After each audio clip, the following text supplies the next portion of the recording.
In this video, we're going to be graphing the sine and cosine functions. In particular, we'll be stretching and shrinking these graphs, both vertically and horizontally. Quick review, the graph of sine of an angle goes through 0, 0. It goes up to 1, back down to 0, and then down to -1, then back up to 0, and it continues that pattern.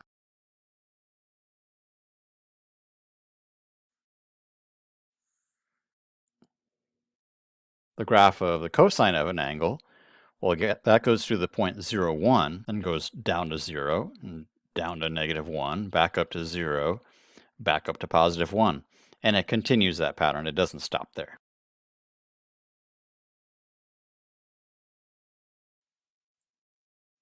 A little bit of vocabulary here.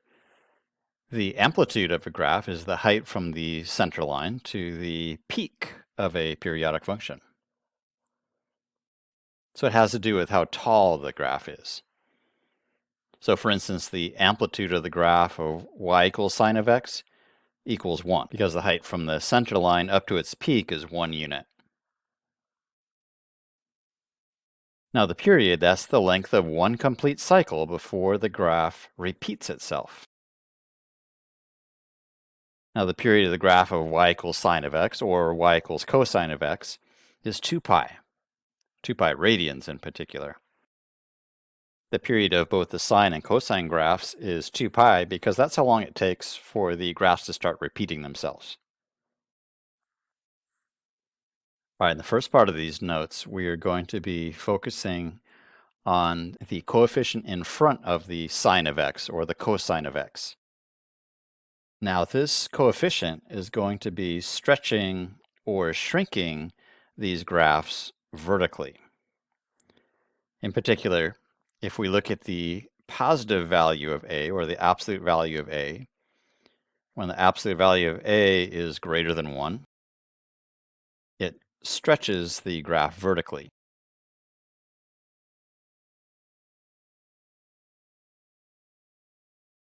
And when the positive value of that coefficient a, or the absolute value of a, is less than 1, then we shrink the graph vertically, or compress it.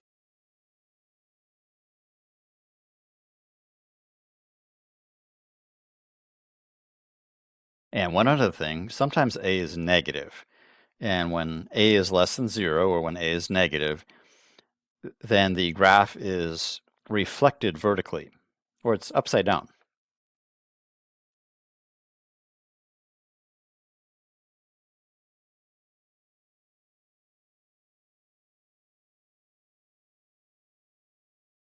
So a is all about stretching and compressing this graph vertically, and also flipping it upside down sometimes. Right here we have the graph of sine of x. And on this same grid, we are going to graph y equals 3 times the sine of x. So that 3 is going to stretch this graph vertically.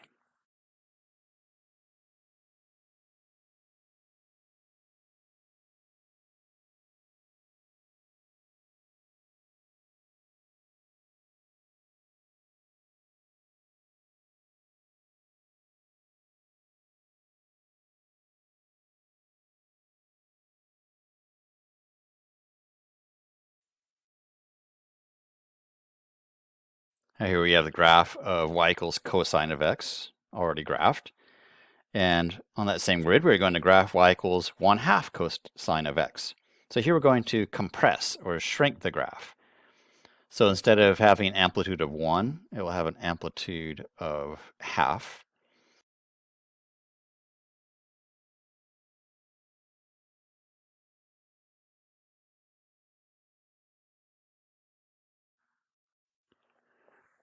Now we're going to look at a coefficient of the x that's inside the parentheses here. We're multiplying the angle by some coefficient b.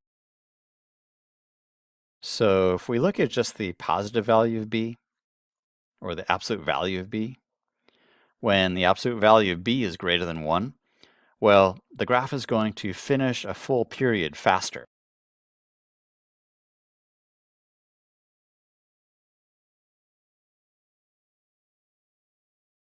And when the absolute value of b is less than 1, it finishes a full period slower.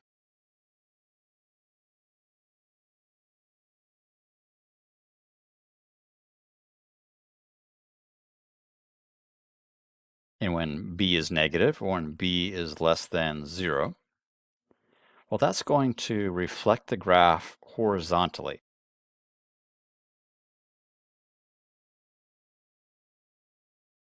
All right, we can use this b to calculate the new periods, and there's a little formula for that. The period equals 2 pi, that's the period of both the sine and cosine graphs, divided by b. So here we see one cycle of the graph of sine of x. Now we're going to graph y equals the sine of 3 times x. Okay, let's first figure out the new period. So the period of the regular sine graph is 2 pi. The new period, or the time it takes the graph to complete one full cycle, is going to be 2 pi divided by the b, or in this case, divided by 3. Okay, so instead of finishing the cycle here at 2 pi, it's going to finish the cycle right here at 2 pi over 3. So it'll start in the same place. Now it's going to finish its the first half of the graph will finish halfway between 0 and 2 pi over 3. And then halfway between those first 2 points will be the first peak. And halfway between the last 2 points will be that lower peak.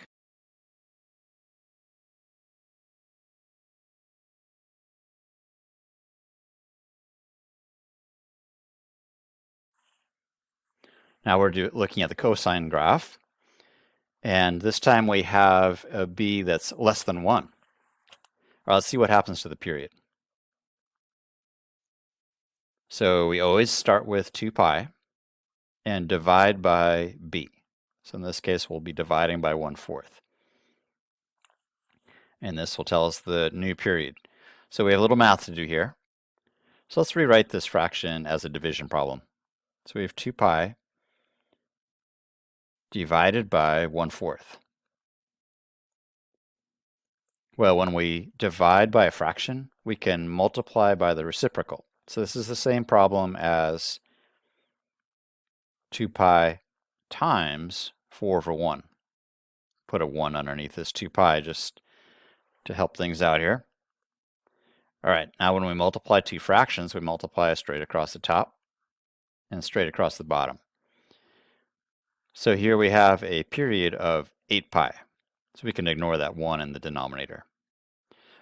Okay, so this 1/4 changes the graph. So now instead of finishing one full cycle at 2 pi, it goes all the way to 8 pi before it finishes one full cycle.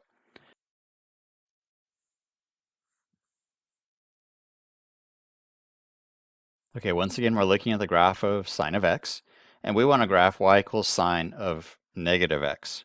And what that negative sign is going to do is it's going to reflect the graph horizontally. We don't have any coefficients here, so all we're doing is flipping this graph horizontally.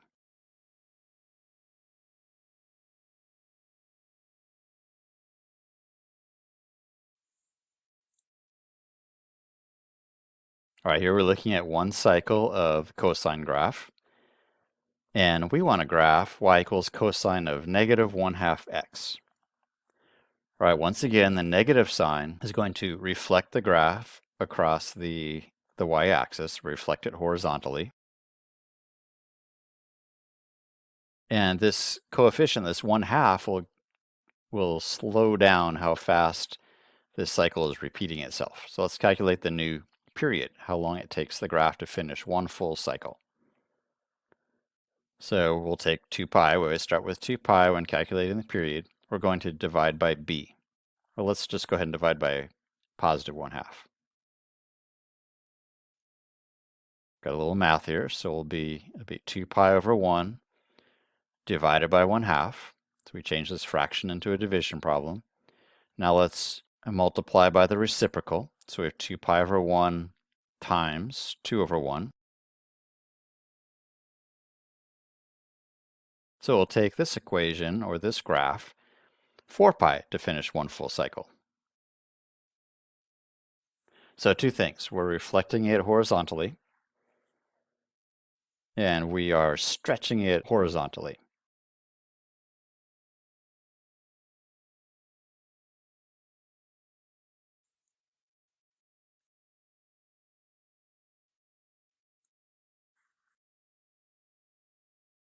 Right here, our new sine graph will be 3 times taller. We're going to stretch it vertically, and it's going to finish one full period twice as fast.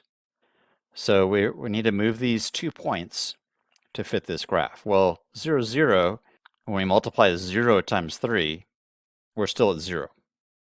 Now this other point, pi over 2 comma 1, we're going to make it 3 times taller, so it's going to go up to 3, and it's going to get there twice as fast. So pi over 2 divided by 2 is pi over 4.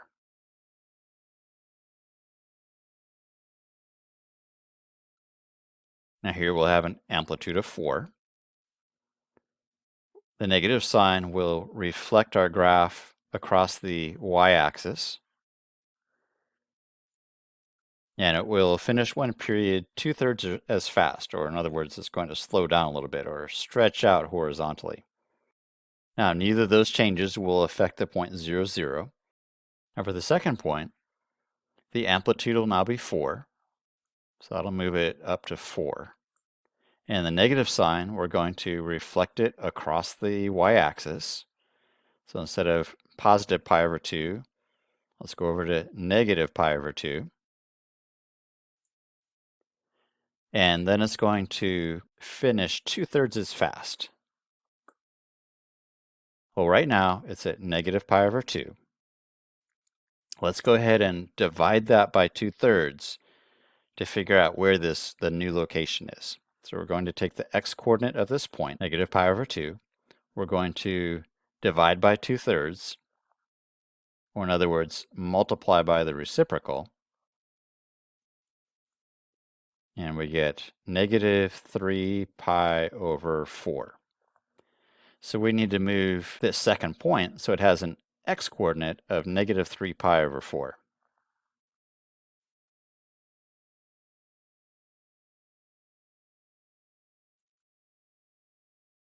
So we changed the amplitude, we reflected it across the y-axis, and stretched this graph out horizontally.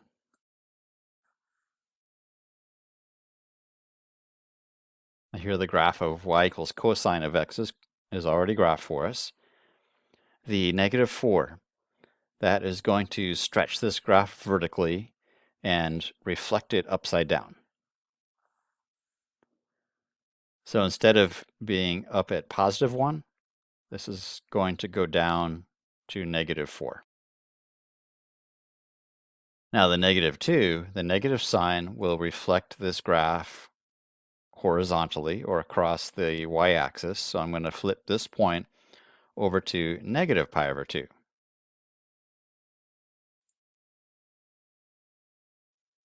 And it will finish one full period twice as fast. But let's focus on this point here. So instead of arriving here at negative pi over 2, let's go ahead and divide that by 2 to figure out where this point is supposed to be. So the x-coordinate of that point was negative pi over 2. We're going to divide by 2, or in other words, multiply by the reciprocal of that, so multiply by 1/2. So the x-coordinate at this point should be at negative pi over 4. So I'm going to slide this point back over to negative pi over 4.